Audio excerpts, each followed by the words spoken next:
Hey guys, James Wilson Taylor here for Rock Sound. It is the latest of our video calls. We've been chatting to everybody while we're all at home at the minute, and I'm delighted to say from Royal Blood, Mike is on the line. How are you, Mike? I'm very well, thanks. How are you doing? Not too bad, man. Not too bad. Surviving. You know, we've kind of started this all off in the same way every time, which is say, hope your loved ones, you're all staying safe, staying well throughout the very, very strange 12 months we've been having. And just how kind of have you been occupying yourself, man? Obviously, we'll talk about the album in a moment, but was this more of a lockdown project for you guys? Is that what's been occupying your time creatively?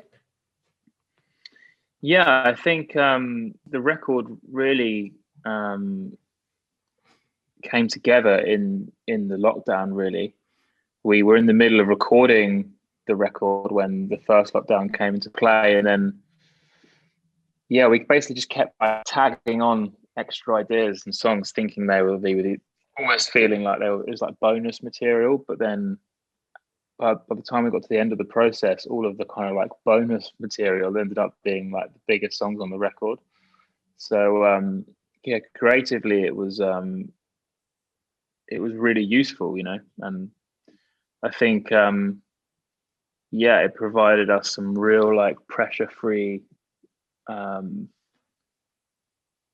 space to kind of be a bit more I think just be a bit more adventurous, you know. The whole world having stopped, it kind of feels like and I think because the atmosphere of thing was so like bleak, it caused something in like me to want to write things that felt euphoric, you know, and felt upbeat. Yeah, it's something that I've seen you talk about a fair bit around this, which you say, you know, the album's Typhoons, and the thing that people are focused on is this party sound. I've seen you use the phrase AC disco, which I think very, very much sums it up in a lot of ways.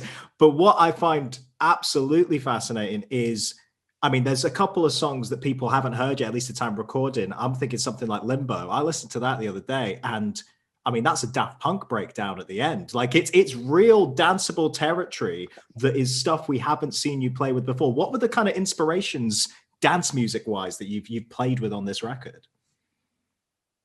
I guess a lot of that French stuff,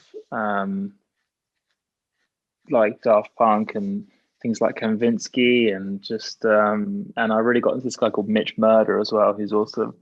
But and Daft Punk obviously, and I think that track as well was just like I was just going mad. I was just like I just didn't care. I didn't care about the expectations anymore, and I think I was just like I'm just going to do whatever the fuck I want. And to be honest with you, there was part of the process in Limbo. I was like, this might not even be a Raw Blood song, but who cares? And by the end, I was like, oh no, this is like completely a Raw Blood song. This is just brand new territory, you know. I was breaking so many of my own rules, you know.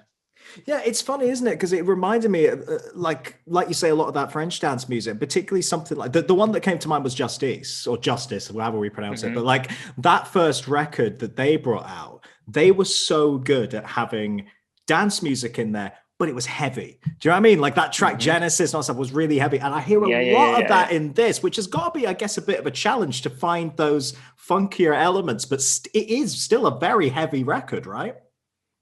Yeah, I guess ours was like the inverse of that kind of music, where we're a rock band kind of drawing influence from dance music rather than a dance band drawing influence from rock music, you know. And I think like the textures of that music we really like, and it was just really really fun, you know. That's the only best way I can put it, you know. It's and the two worlds just seem to merge so well together, you know. And I think that style of playing surface with us, I just think it's never been brought to life until now. Yeah, fun is the word, I think. It really, really works. It's a very kind of upbeat record. A lot of it really kind of makes a lot of sense. And I guess that we should talk a little bit about who you were working with on it, because it's a really interesting mix of collaborators. I want to start with Paul Epworth, who, you know, he's on a couple of tracks, particularly the single Troubles Coming, which you kind of kicked off everything with this time around. He's a guy who he's probably the perfect person for that kind of experimentation in a way, because he's worked with a lot of rock bands over the years, but I think of him as the guy behind stuff like The Rapture and that kind of, again, bringing that more dancey element into music. What was it like working with him, and I guess particularly on Trouble's Coming? Yeah, so I guess when we were making Trouble's Coming, we were very early on in the process. And I think we'd just started playing around with this idea of playing at that kind of tempo. So, and he was like a big champion of what we were doing at the time. That kind of session didn't really continue because I think we felt like we had a lot more to explore and a lot more to write. And the studio that he works out of the church is like probably one of the best studios in the world. It's very expensive as well. So you kind of, I think to be like goofing around in there is like not such a good idea. So we felt like, let's go and goof around at home and like kind of experiment a bit more. But then we almost like accidentally started recording the album because I was making like demo versions of the songs. Like Typhoons, for example, is like the demo. I didn't re-record any of it other than the drums, you know. So, and then before we knew it, we were like, well, let's just continue making the record like this, you know. I don't think we ever sat down like, let's produce our own album. We just ended up doing it. I think we had a very clear idea and a very clear vision of what we were making, and how we worked out where the lines were, like how far to go with it and how to like maintain the band's sound. So I think we knew how to kind of steer the ship at that point. So we were like, I guess we should produce it then. It doesn't make any sense to bring someone in and tell them what to do, you know. So but yeah, it was really fun. And I weirdly think that by producing it ourselves, I feel like we were able to push it further and be more adventurous. I think so. I think we had a fear that, yeah, they didn't want to be the band. No one wants to be the producer that like ruins a band, ruins a band's sound. We were like, whereas I think we were like, the blood should kind of be on our hands if we're going to do this. You know, it wouldn't be fair to like put this on someone else. You know. Well, it works well, and I guess if you've got a vision, the only people who are going to execute it as well as it possibly can be executed is yourselves. You guys know the direction you want to head it in, and you're going to have that confidence to be able to do it. And it's interesting having little, you know, subtle nods here and there with a few collaborators here and there, because something like Boilermaker, of course, you've got Josh from Queens of the Stone Age, who's, you know, old friend of yours. Obviously, you guys toured together and stuff in the past, but it's funny how you can hear his influence on that particular track, whereas it's like a nice little standout moment. It's like, okay, here's this side of what the band does, and then we've got these other sides over here. I imagine it was a great experience working with Josh on that track. How did that kind of all work in the studio? The studio experience was just amazing. You know, I think the idea of working together was something that was talked about a lot, and we obviously toured together so much, and I was lucky enough to be on the latest Desert Sessions as well. So yeah, getting in a studio and tracking a Raw Blood track was just kind of like the next thing to do, really. And it was so fun. And I think that was the first song we recorded off this album. And there was a very long gap between that track and Trouble's Coming and the rest of the album, where I was getting sober and to be honest, getting my like kind of shit together. But that process in Boilermaker was really kind of crucial for me, because I guess I had a moment in the studio and with Josh where we were just talking about records and why make them. You know, we kind of like really went there and talking about it, and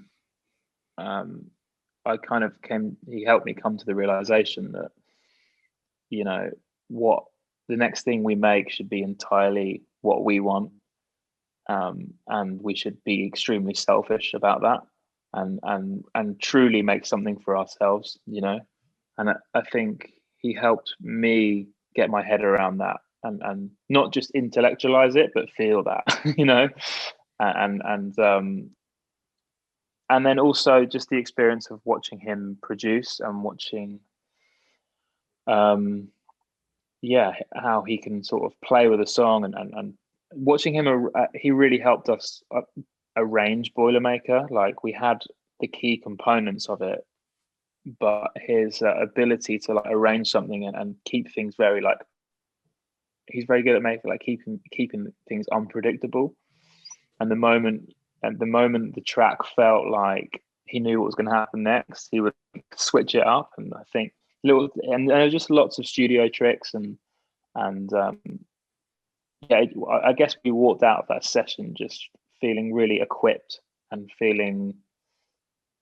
with a feeling of real understanding of what we need to do and the amount of work that's going to have to go into it. You know, I think part of the reason for like me getting sober as well was like I saw the task at hand, and I was like, I kind of need to be as sharp as possible in order to pull this off.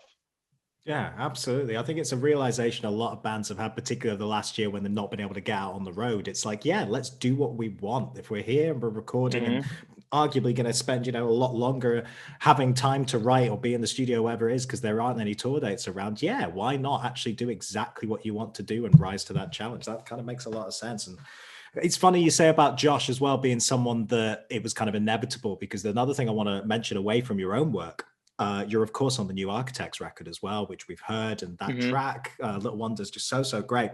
A band that you've known for a long time, right? Again, this sort of feels like a collab that was kind of inevitable in the end. Yeah. I mean, I've known those guys from just being in Brighton, and to be honest with you, like my friendship with Sam has been has gone on for a while, and the minute we kind of met, which is probably a long time ago now, we're just so alike, and we have a very similar sense of humor, and I've really had a friendship with those guys before I even kind of knew much about the band. I obviously knew they're in a band, but it was like friends first, and then I'd never seen them play live. And it was one of those things where like I went to the show and I was like, oh yeah, like I forgot that they like do this. And the show like blew my mind. It like ripped my fucking head off. I'm just like so in awe of them when they're live, because it's just like it's a million miles away from what we do. And it's like watching a bunch of fucking ninjas.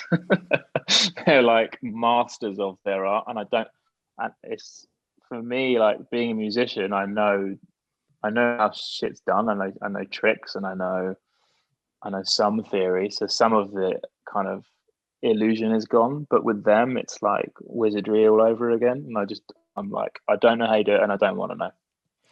So so when they asked me to be on their record, I was just like 100%, I'm all in, and it was great. It was awesome. It was actually quite weird, like working together, because we'd never been in like a work environment together before. But yeah, super stoked that they allowed me to sneak on. Yeah, I think musical ninjas is the greatest description of Architects I've ever heard, and they'll love that, I'm sure. They are. It's dead on.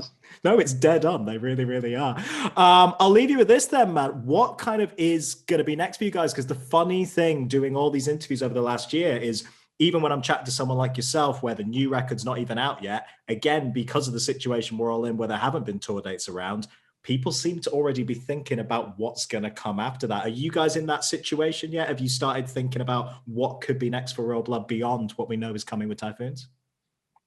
Yeah, I think it's really weird. I think having finished this record now, I'm not left with a feeling of like, oh, I don't want to look at a guitar and I don't want to hear the record. It's kind of the opposite. I feel like this album woke something up in the band and in me, and I feel like has given us a key to like a lot more music. So I'm feeling really inspired, and I'm feeling really kind of self-assured having made what we've just made. So I think the plan is to just stay creative and, as Josh Homme taught us, move at the speed of inspiration. It's a good phrase. I like move at the speed of inspiration is a wonderful, wonderful way of wording it. He's a wise man, Josh. I do like that. He is very wise. And I guess live shows, of course, we don't know when they'll be because nobody knows anything at the minute. But have you started already thinking about how this record will feel live? It feels like a record that's made to be played live, right? You can feel you're going to get the audience dancing as well on this one. Yeah, even though this is much more of a studio record, we always have the live show in the back of our minds, and the composition is always got a bit of a stage idea in mind, if that makes sense. The kind of the live show is influencing the record. So yeah, I mean, we've already played a lot of these songs like to no one, and yeah, they feel great. And I think what's exciting about them as well is they don't stand out, but they are refreshing compared to other songs from previous records. And I think it's going to give the show this real kind of dynamic and this real, almost feel like a playlist, you know, almost feel like a kind of a bit more of a journey, you know. So yeah, in terms of plans for live shows, the latest I heard is that it won't be till 22. And I think at this case, it's like pray for sun, plan for rain, you know. No, it's a smart If anything move. sooner comes on, then awesome.